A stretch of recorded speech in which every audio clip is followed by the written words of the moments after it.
電力ないのにできないのに。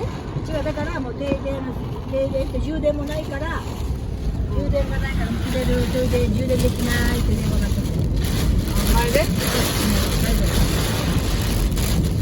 ばいやばい。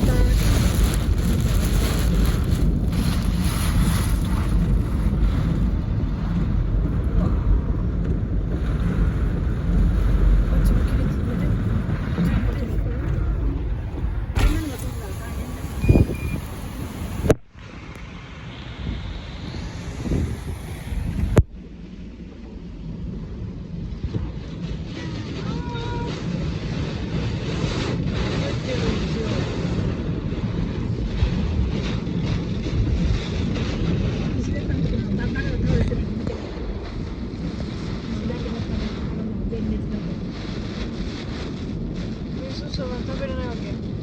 だから一応見なきゃ早く切った方がいいよって言って。次は。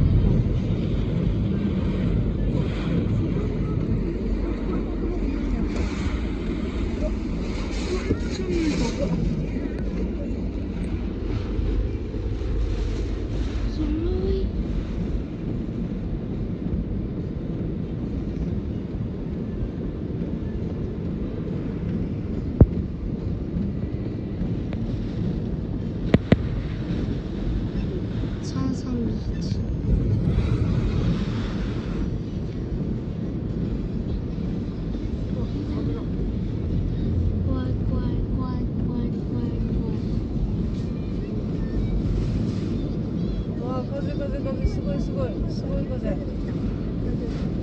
ごい風。やばいやばいやばい。うわ、真っ白。もう真っ白。見えない空なんか。ほら全滅ほらバナナ。あ、どこ？あ、これね。